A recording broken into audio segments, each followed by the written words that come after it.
Recent news cycles about the United Healthcare CEO's assault and chief suspect Luigi Mangione would leave even Oscar Wilde at a loss for words. Well, almost.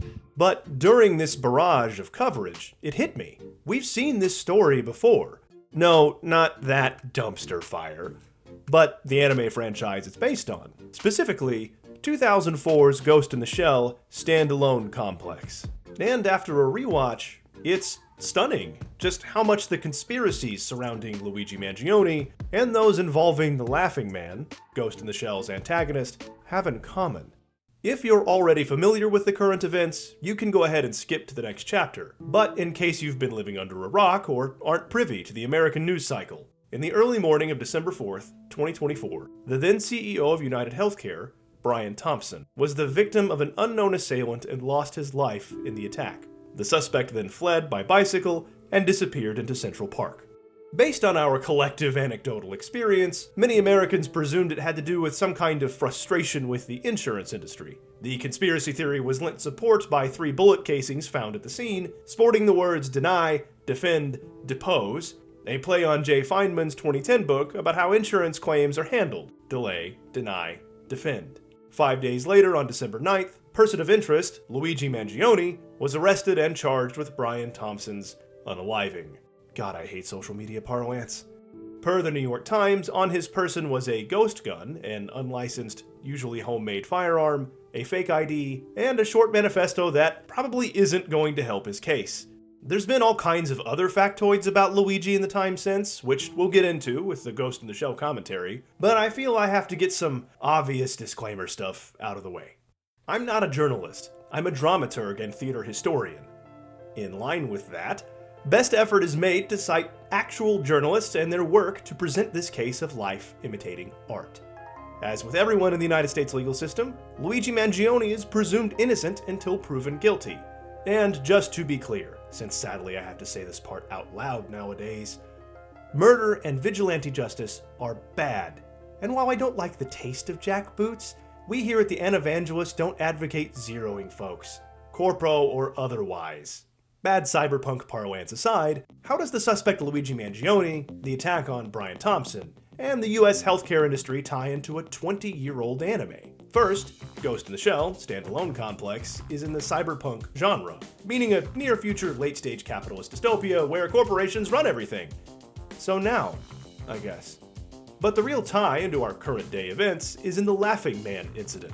To set the scene, in a fictionalized 2024, yes, strangely enough in the same year as this United Healthcare event, man and machine have integrated, creating cybernetic implants that range from having FaceTime inside of your head to wrapping your brain in a computer case and shoving it into an artificial body. If you think the transgender debate is bad now, wait until people start transitioning into the anime equivalent of BMO, or a tank. I've known a few Midwestern guys that would love to identify as military equipment. But with new tech comes new problems, specifically a new form of sclerosis related to shoving hardware into your brain. Don't fret, the future's healthcare industries offer new, often expensive treatments. We see all of this go awry during a fluff on-the-street newscast. An incensed man takes over the screen, hacking, in real time, everyone's cybernetic eyes, phones, the news camera, all so that he could superimpose a laughing emoji over his face to remain anonymous. Why hijack this broadcast? He had just assaulted the head of Serano Genomics, a corporation that makes some of these cybernetic healthcare solutions, and wanted to inform the public of their supposed crimes. See what I mean about life imitating art? The anime series fast forwards 6 years to 2030, where Public Security Section 9, a unit dedicated to fighting domestic cybercrime, begins to pick up clues that point back to this unsolved Laughing Man incident. The similarities between Stickerface's conspiracies and our real-life suspect run pretty deep. You may have noticed some words around the Laughing Man's face. It's a quote from J.D. Salinger's Catcher in the Rye. "I thought what I'd do was I'd pretend I was one of those deaf mutes. That way I wouldn't have to have any goddamn stupid, useless conversations with anybody." The Laughing Man's Salinger appreciation goes further, appending his own words to the end of the first line. Or should I? Even his name comes from one of Salinger's short stories, and he takes one of Catcher's lines about writing F you under someone's nose literally. But Catcher in the Rye has another real-world facet too. Mark David Chapman, the convicted assassin of the Beatles' John Lennon, purported that Catcher in the Rye and its protagonist, Holden Caulfield, were an inspiration for the act. No wonder they kept trying to ban this book back in the 80s and 90s in school. Hey, Dad, where does John Lennon live? John Lennon's dead, Butters. Ah, dang it. While not steeped in high school English class, there are conspiracies like this around Luigi and the allegations against him, too. While he didn't seem to pine for Holden Caulfield, folks have pointed out a comment on Goodreads by an account supposedly tied to Mangione on Ted Krasinski's book. You know, this guy, who just loved mailing explosives. And while not relevant to the charges against him, but an interesting commonality with our animated hacker, Mangione has an undergrad in computer engineering, and was valedictorian of his ritzy private high school. Or if you're more into meme culture, Luigi hit that scene strong. For example, Luigi Mario, of Mario Brothers fame, was quickly turned into a reference to Mangione. Heck, it was even on a t-shirt. It turns out the Laughing Man has this kind of cult following on the internet, too.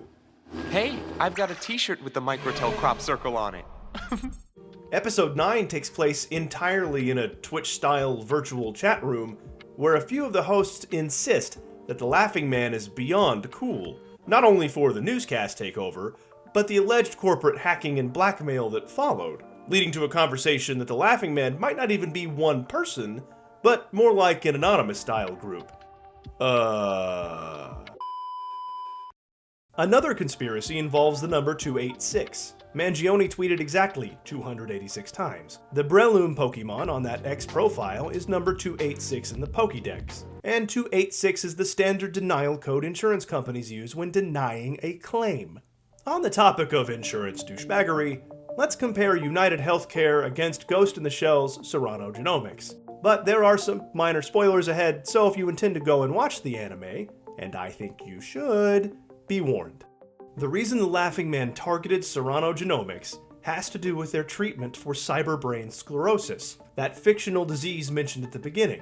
It turns out the patent for this procedure was rushed, and it was known to be ineffective in treating this illness. The Laughing Man discovered this along with its governmental cover-up, but why? It turns out that the treatment uses nanomachines, which are a new technology that needed public buy-in, even though everyone in power knew it was an ineffective treatment. Which, with the recency bias of COVID and all of the misinformation around vaccines and the alleged treatment of the virus, is a horrifying thought. Not a thought I agree with, but it shows the anime's prescience that someone could imagine the conspiracy to begin with. And no, this is not an invitation to discuss COVID or whether science is real or not. I don't remember asking for your social commentary. But the real-life case with United Healthcare isn't settled, so it's harder to say why the assailant took Brian Thompson's life. That said, some of the events and allegations around United Healthcare seem like, if true, plays Serano Genomics would make. Over a year prior to Thompson's death, there's a lawsuit that alleges United Healthcare was using an AI to purposefully deny medically necessary coverage to elderly patients. The AI is purported to have a 90% error rate, which the complaint accuses United Healthcare of using it to systematically deny claims because they know that only a tiny minority of policyholders will appeal those denied claims, and the vast majority will either pay the out-of-pocket costs or just forego the remainder of their post-acute care. If those allegations turn out to be reality, does delay, deny, defend come back to mind? And in October of last year, Senator Richard Blumenthal, chairman of the Senate Permanent Subcommittee on Investigations, published a report reiterating many of the points that this previously mentioned lawsuit alleges. 2 months later, shell casings, monopoly money, you get it. But around that same time, it became well known that Blue Cross Blue Shield was contemplating limiting the coverage of anesthesia, with the implication being that surgical complications be damned, not a penny more if the doctors go overtime. While some outlets claim that this policy would have only cost the anesthesiologist money, many speculate it was reversed due to the events on December 4th, though Anthem cites that as misinformation around their intentions. Regardless, insurance is only one part of this puzzle. Income inequality seems to persist here in the United States. Some even speculate that it's worse in America now than it was just before the revolution. I studied theater and math in undergrad. I'm weird, I know. And every time I hear stories and statistics like these, I'm reminded of the often misattributed to Mark Twain quote, "There are liars, damned liars, and statisticians." Without seeing the data and how it was collected and aggregated, it's always healthy to remain a little bit suspicious. But even if the US hasn't gone full let them eat cake, the perception is that it has, and that perception is awfully convincing. Which ties us back to the anime one last time. The standalone complex is coined because in the story, a series of copycats are all inspired by, but ultimately unrelated to, the Laughing Man. So if life really is imitating art, December's event around United Healthcare and a couple of the potential copycat events that have followed shouldn't be surprising. And if I were in the top 1%, it would be one of my biggest concerns. The guillotines may not be in the public square anymore, but they never truly went away. To be clear, I do not think violence is the answer, or even a good one, but history shows it's always been an answer. I'm a much bigger fan of taking the Jonathan Swift approach and, say, a modest proposal. Onion-esque satire, poking fun at the rich and powerful, a little dark humor. Okay, let's eat the baby. The pen is mightier than the sword, after all. Then again, if the oligarchs are supposedly trying to control the flow of paper, what gets written on it, and or allow the unqualified masses to editorialize and flood the town square with misinformation, people might find the sword a better option. Let's create a world where the sword is never a better option. What do I know? Maybe your pen has some kind of badass laser in it, or your sword turns blue when orcs are around. If you want to watch Ghost in the Shell Standalone Complex, I found it streaming as part of YouTube TV, but it looks like you can watch it on Adult Swim's website too. Links in the description below. If you're new to anime and want to branch out based on familiar Western media, I would start here.